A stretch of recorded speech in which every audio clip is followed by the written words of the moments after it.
사람들은 이 땅에 살아가면서 수없이 많은 결정, 선택을 해야 됩니다.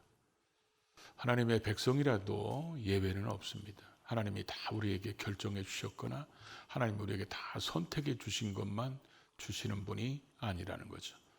때로는 우리가 선택하고 결정하는 그런 일들 속에서 말씀과 어긋나지 않고 하나님의 뜻과 어긋나지 않는 그런 선택과 결정을 내리기를 원하셔서 하나님은 우리가 늘 그런 일들을 결정할 때마다 기도하고 결정하는, 그래서 기도의 거룩한 습관이 우리에게 있어서 언제나 하나님의 뜻을 이루기를 하나님께서 우리에게 원하신다는 것이죠.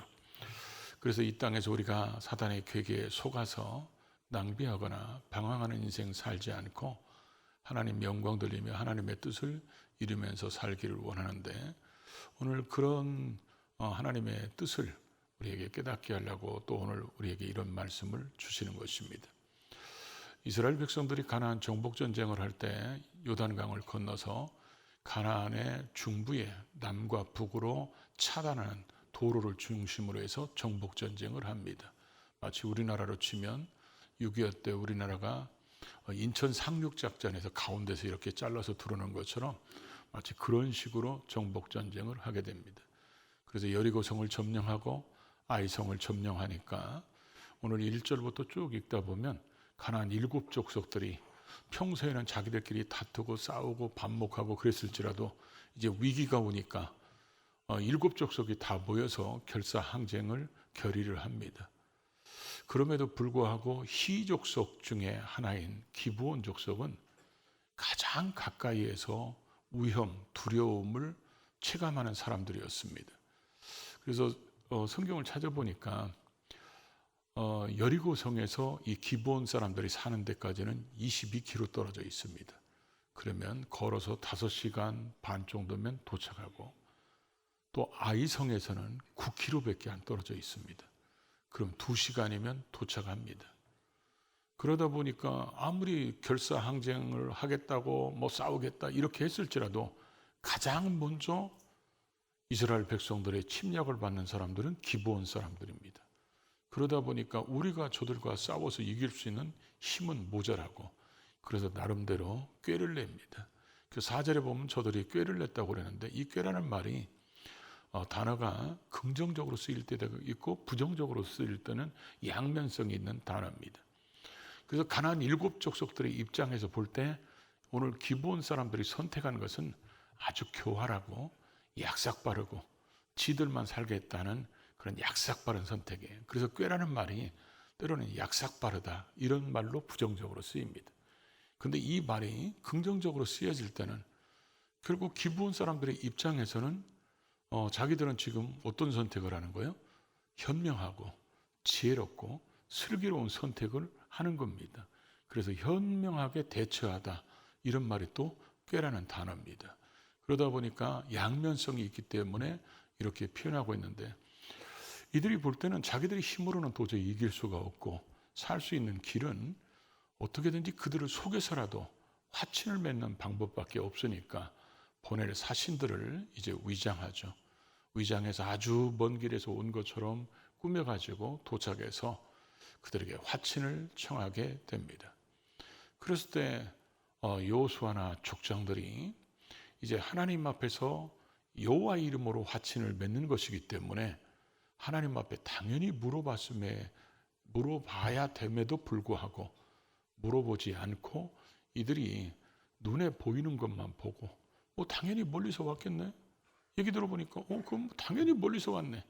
이것만 보고 결정해서 결국은 화친을 맺었다가 사흘을 지나니까 그들이 바로 자기들 코앞에 있는 사람들이라는 것을 그때서 발견하고 속았다는 것을 알게 되는 그런 내용입니다. 그래서 이 본문을 우리가 쭉 읽다 보면 하나님께서 가장 강조하시는 것은 뭘까? 그것은 바로 여호와께 묻지 않았다는, 기도하지 않았다는 것이 가장 큰 문제였다는 것을 우리에게 보여주고 있습니다. 그들의 겉모습만 보고 또 그들이 눈에 보여지는 것, 귀에 들리는 것만 가지고 결정했기 때문에 이런 문제가 생기는데, 하나님께서 이런 기록을 우리에게 남겨주신 것은 구원받고 이 땅에 살아가는 우리들이 수없이 많은 결정을 해야 될 때 하나님께서 원하시는 쪽으로, 하나님 말씀에 어긋나지 않는 쪽으로 언제나 기도하고 결정하고 기도하고 행동하는 삶을 살기를 원하시기 때문에 이런 말씀을 우리에게 남기셨고 또 오늘 이런 말씀을 주시는 줄로 믿습니다. 우리가 이 말씀을 듣고 뭘 배워야 되는지 또 뭘 실천해야 되는지를 잘 깨달아 듣고 우리가 그렇게 실천해서 어리석은 결정, 어리석은 선택하지 않는 우리 모두가 될 수 있기를 주의 이름으로 축복합니다. 먼저 이들을 보면서 우리가 첫째로 배울 수 있는 것은 눈으로 보는 것, 귀로 듣는 것이 다가 아니라는 것을 알아야 한다는 것입니다. 오늘 4절부터 13절까지 쭉 읽어보면 이들이 사신을 보내기 위해서 이제 위장하기 시작합니다. 오늘 우리가 신앙생활할 때 우리가 하나님과 멀어지게 하고 변질된 신앙이 되게 하고 신앙에 퇴보하고 하나님의 명령을 가장 어기기를 원하는 장본인은 누구일까요? 성경은 그게 광명한 전사로 가장하는 사단이라고 우리에게 말씀하고 있죠. 이들이 이렇게 멀리서 온 사신처럼 꾸미는 것처럼 사단도 우리에게 우리 가까운 사람들 때로는 주변에 있는 여러 가지 환경들을 통해서 결국에는 하나님과 멀어지게 하고 결국에는 하나님의 명령을 어기는 것들을 위장하고 포장해서 우리로 하여금 속게 만드는 그런 계략을 꾸미는 것이 사단이라는 거죠. 오늘 그래서 4절은 그들이 꾀를 내서 사신들을 이제 준비시킵니다. 그래서 그들에게 헤어진 전대를 가져가게 하고 멀리서 온 것처럼 꾸며야 되니까 포도주를 담은 그 포대가 다 낡아서 헤어지고 뭐 기운 것처럼 해서 나귀에 싣고 가고 그들이 입었던 옷도 보여 다 낡은 것으로 그들이 신었던 신발도 다 낡아가지고 기워서 신은 걸 가지고 또 그들이 떡을 만드는데 떡이 다 말라가지고 뭐예요? 곰팡이가 생겨가지고 멀리서 아주 오래전에 만드는 떡인 것처럼 보여지게 만들어서 찾아오게 됩니다. 그 이들이 찾아와서 이렇게 얘기했죠. 우리는 당신들의 종입니다. 그래서 우리가 본래 출발할 때는 이 떡이 뜨거웠었는데 먼 데서 오다 보니까 떡이 이렇게 다 마르고 곰팡이처럼 됐고 포도주도 그렇고 옷도 그렇고 신발도 그렇고 우리가 멀리서 오다 보니까 다 헤어지고 낡아서 우리는 당신들과 멀리서 이렇게 화친하러 왔다. 이렇게 거짓말을 하게 되죠.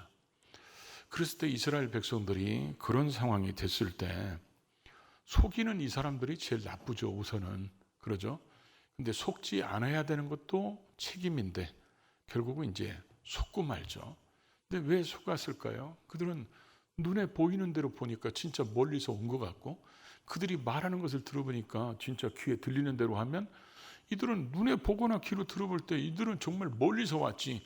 이게 바로 앞에서 왔으면 떡이 뜨거운 걸 가지고 왔으면 바로 앞에서 왔으면 조금 식었을 텐데 이들이 말하는 상황이나 현실은 이들이 말이 진짜인 것처럼 보여졌기 때문에 그들은 속게 됩니다. 우리가 오늘 관심을 둬야 될 것이 바로 이겁니다. 이스라엘 백성들이 꼬치꼬치 물어봤어요. 어디서 왔느냐? 너희들 희위 족속 아니냐? 쭉 읽어보면 그렇습니다. 근데 이들이 성경에서 결정적으로 얘기하는 게 뭡니까? 여호와께 묻지 않고 이렇게 죄악을 매렸다는 것입니다. 저와 여러분의 삶 속에도 우리는 예수 믿고 구원받은 우리들은 신앙의 기본에 대해서 배웁니다. 제가족 공부를 통해서도 배우고 어렸을 때부터 또 배우고 여러 사람들을 통해서 또 주의 정도를 통해서 수없이 말씀을 배웁니다. 우리는 예수를 어떻게 믿어야 될 것이며 어떻게 주일 성수해야 될 것이며 어떻게 헌신하고 어떻게 봉사해야 되는지 이런 많은 말씀들을 듣습니다. 근데 이런 많은 말씀들을 들었을 때 우리가 어떤 상황에 당연히 가야 되고 당연히 해야 되는 이런 상황에 빠질 때가 있습니다. 그랬을 때 우리가 결정을 내리려면 항상 하나님의 말씀이 생각납니다. 때로는 우리가 죄인 줄 알고 선택을 하면 양심이 반응을 합니다. 그랬을 때 우리가 그 양심의 반응을 누르고 때로는 하나님의 말씀이 생각되는데 그거를 제끼고 선택하거나 그 환경을 따라가면 죄짓게 되는 것입니다. 그래서 하나님께서는 우리가 선택할 때 하나님의 말씀이 생각나게 만드십니다. 떠오르게 만드시고 또 양심을 통해서 반응하게 하십니다. 이스라엘 백성들이 여기서 언약을 맺을 때 그들 속에는 모두 다 그랬을 겁니다. 어떤 언약도 맺지 말라. 그랬을 때 이들이 과연 일곱 족속인가 아닌가를 제대로 이들은 검증을 해야 됩니다. 그 자기들이 잘 모를 것 같으면 눈으로 봤을 때, 귀로 들었을 때는 틀림없이 멀리서 왔어. 그럼에도 불구하고 한 번 더 다시 점검하고 한 번 더 하나님 앞에 더 기도했다면 속지 않았을 겁니다. 우리는 이 포장지가 너무 화려하면 거기에 잘 속아 넘어갑니다. 그러다 보니까 내가 이게 결정한 것 때문에 신앙이 하나님과 멀어지거나 때로는 퇴보하거나 이런 일들이 얼마든지 생길 수 있습니다. 그런 결정이 나로 하여금 하나님과 점점점 멀어지게 하고 신앙이 퇴보하게 하고 변질되게 하는 그런 첫걸음이 되기가 쉬울 수 있다는 거죠.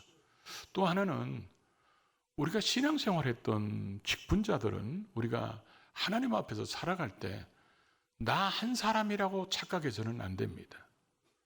예를 들어서 오늘 제가 여러분한테 이렇게 설교를 해야 되는데 나 오늘 그 몸이 간질간질해서 나 축구하러 가야 되겠어. 그래가지고 축구하러 갔다고 생각해 봐요. 그럼 여러분이 어떤 생각을 가지겠어요? 별 생각들이 다 들 겁니다. 내가 결정한 것 때문에 어떤 사람은 신앙이 여리거나 신앙이 없거나 때로는 불신자들 중에서 이런 생각하는 사람들도 있죠. 신앙은 내 마음대로 하는 거구나. 내가 환경이 좋으면 갈 수도 있고 환경이 또 그렇지 못하면 안 갈 수도 있고 신앙은 내가 결정해서 하는 거구나. 이런 생각을 심어줄 수도 있다는 거죠. 때로는 우리가 그것이 하나님 말씀에 범해서 범죄하는 것일지라도 범죄하면 우리는 그게 죄되었다는 것을 알기 때문에 우리는 회개합니다. 그러나 신앙이 여린 사람이나 믿음이 없는 사람들은 우리의 모습을 보고 저 사람 하는 거 보니까 세상 사람들이 하나님이 있는 걸 뭘로 평가할까요? 세상 사람들이 예수를 꼭 믿어야 구원받는다는 것을 뭘로 평가하겠어요? 그 사람들은 우리의 모습을 보고 평가합니다. 우리의 모습을 보고 하나님이 있느냐 없느냐를 그들은 결정합니다. 예수를 믿어야 되느냐 안 믿어야 하는 것도 그들은 그런 우리의 모습을 보고 결정합니다. 그래서 주님께서 너희는 세상의 빛이 되고 소금이 되라고 하셨던 말씀이 착한 행실로 사람들로 하여금 하나님께 영광을 돌리게 하라고 말씀하셨는데 우리가 결정한 것 때문에 사람들에게 하나님이 없다는 생각을 심어줄 수도 있고 신앙생활은 자기 편한 대로 해도 된다는 생각을 심어주는 치명적인 독을 심어줄 수도 있다는 거예요. 여러분, 그래서 우리는 직분을 받은 하나님의 사람들은 나 혼자만 생각해서 결정해서는 안 돼요. 항상 우리의 움직임에 따라서 영향력을 받는 사람들이 있다는 것을 우리는 놓쳐서는 안 된다는 거죠. 결국 이 여호수아나 족장들이 결정한 것 때문에 나중에 백성들이 원망합니다. 왜 그런 결정을 해가지고 우리로 하여금 하나님의 말씀을 어기게 했냐고 그들이 이제 그런 모습을 보여주고 있다는 거죠. 그래서 우리가 결정하는 것들이 항상 하나님의 말씀과 부딪히면 하나님의 말씀에 반하거나 성령께서 양심을 통해서 반응하면 우리는 반드시 당연히 해야 되고 당연히 가야 할 것도 우리는 항상 점검을 하는 습관을 들여야 된다는 것을 보여주고 있습니다. 두 번째로는 이 말씀을 보면서 또 하나 우리가 배울 수 있는 것이 14절에 보면 무리가 그들의 양식을 취합니다. 성경을 읽으면서 제일 쓸모없이 취한 게 여기 같아요. 왜냐하면 그들이 가져온 거 지금 떡을 먹을 수 있습니까? 뭐합니까? 다 탕나가지고 쓸모도 없는 거지.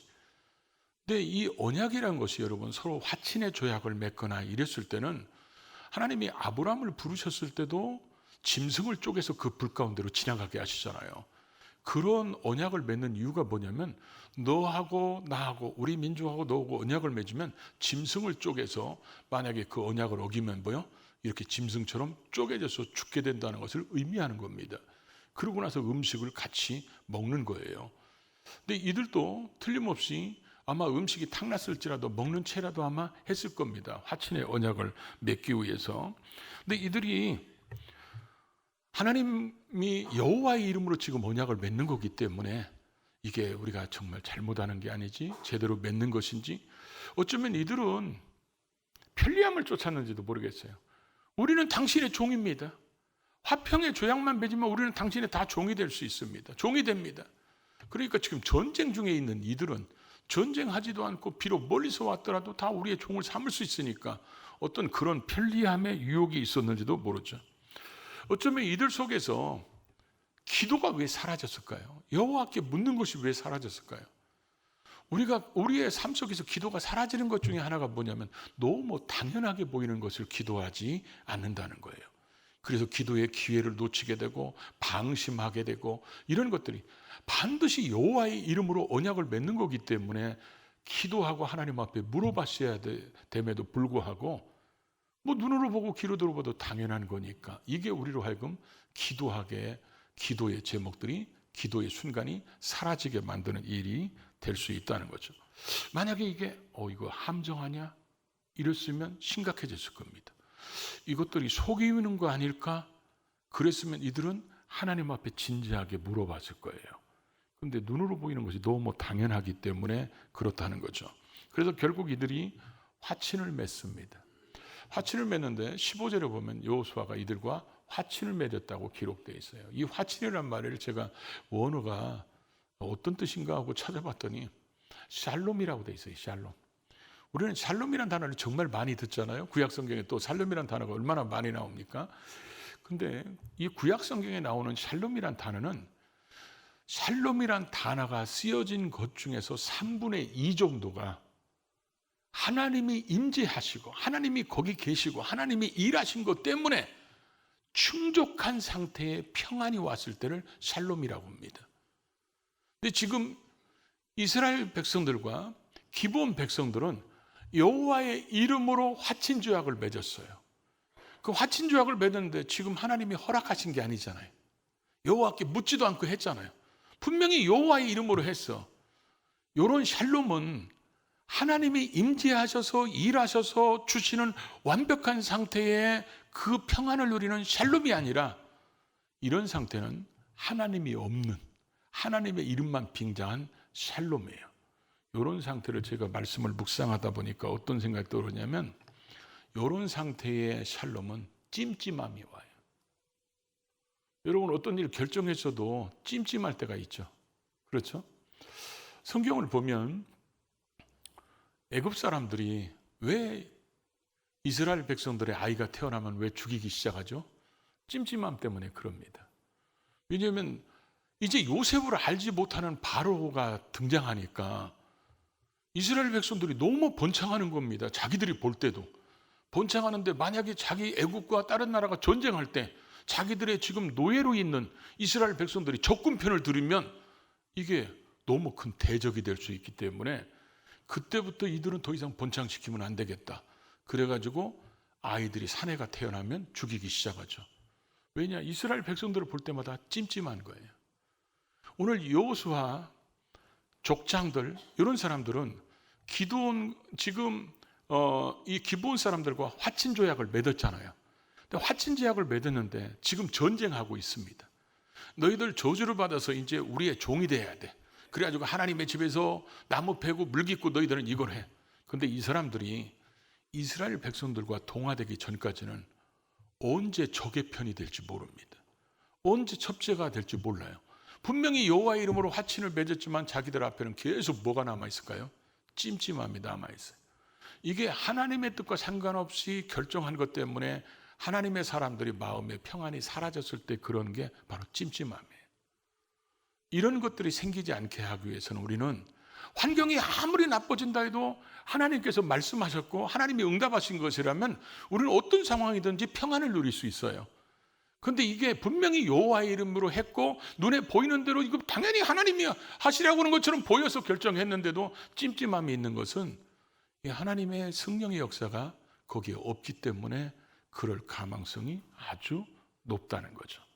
결국 이들은 그 찜찜함의 그때가는 자기들이 결국은 받아야 되는 그런 대가였죠.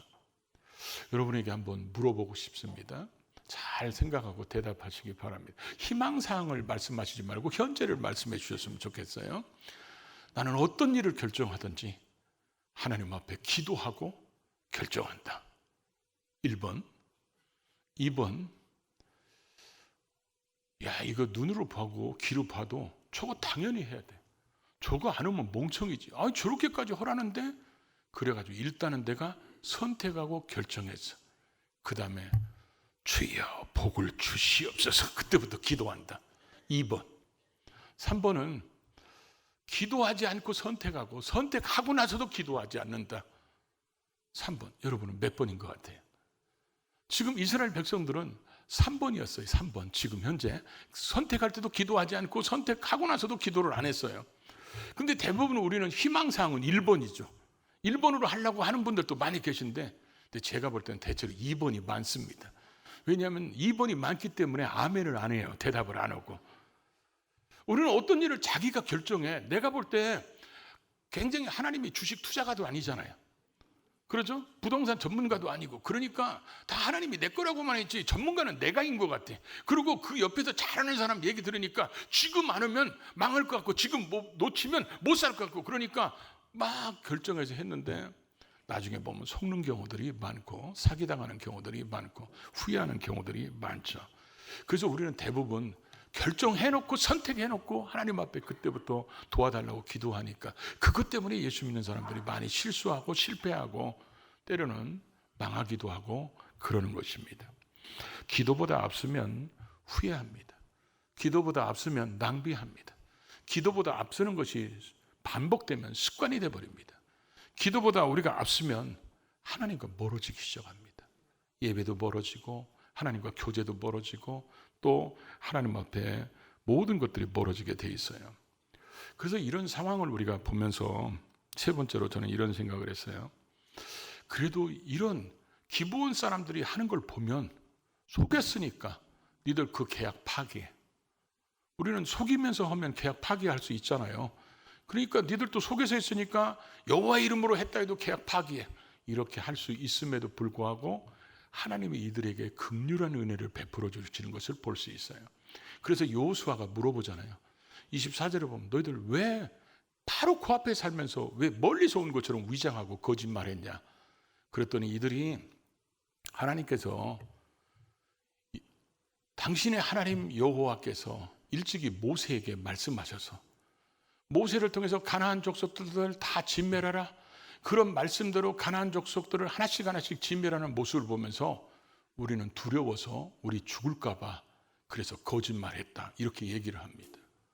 아마 이 얘기를 할 때 여호수아의 머릿속에는 기생 라합의 고백이 떠올랐을 거예요. 기생 라합이 정탐꾼을 숨겨둘 때 그런 얘기를 했잖아요. 하나님께서 내가 너희들이 어떻게 행했는지 하나님께서 어떻게 행했는지 다 들었다. 다 봤다. 그러니까 여리고성도 결국은 너희들에게 넘어갈 거니까 그래서 정탐꾼을 숨겨주고 만약에 여리고성이 함락될 때 나와 우리 가족을 살려달라. 그런 고백이 지금 떠올랐을 겁니다. 거기서는 기생과 그의 가족이 살아났죠. 여기서는 기브온 작은 민족이 이제 살아나게 되는 모습을 보여주고 있죠. 근데 이런 모습 속에서 우리가 하나 기억해야 될 것이 간혹 또 이렇게 얘기할 수도 있죠. 그러면 속은 것이 오히려 잘 됐네. 잘 됐다고 하나님이 우리한테 이걸 기록해 놓은 게 아닙니다. 하나님께서 여호수아나 그 족장들이 기도하지 않은 것 뒷담화하려고 써놓은 것도 아닙니다. 그 사람들 흉보거나 아니면 그 사람들은 망신 주려고 써놓은 것이 아니라는 거죠. 우리는 항상 어떤 상황이든지 우리가 결정을 내릴 때 이 결정이 결국은 내가 하나님과 조금이라도 멀어질 수 있거나 하나님 말씀과 배치되거나 하나님의 뜻이 아니거나 이런 것들을 우리가 깊이 생각해서 결정하라고 똑같이 이들처럼 다시 반복해서 속았구나 이렇게 살지 말고 우리에게 신중한 결정을 하라고 우리에게 주셨다는 겁니다. 옛날에 이런 광고가 있죠. 순간의 선택이 10년을 좌우한다. 근데 순간의 선택이 화를 부를 수도 있고 복을 부를 수도 있습니다. 순간의 선택이 하나님의 복을 누림을 가져올 수도 있고 때로는 낭비를 가져올 수도 있습니다. 순간의 선택이 영원한 시간도 좌우할 수 있습니다. 그래서 우리는 언제나 기도하고 결정하고 기도하고 선택해야 후회하지 않습니다. 이렇게 살아서 속지 않는, 사단에게 속지 않는 그런 삶을 살아가는 우리 모두가 될 수 있기를 주의 이름으로 축복합니다.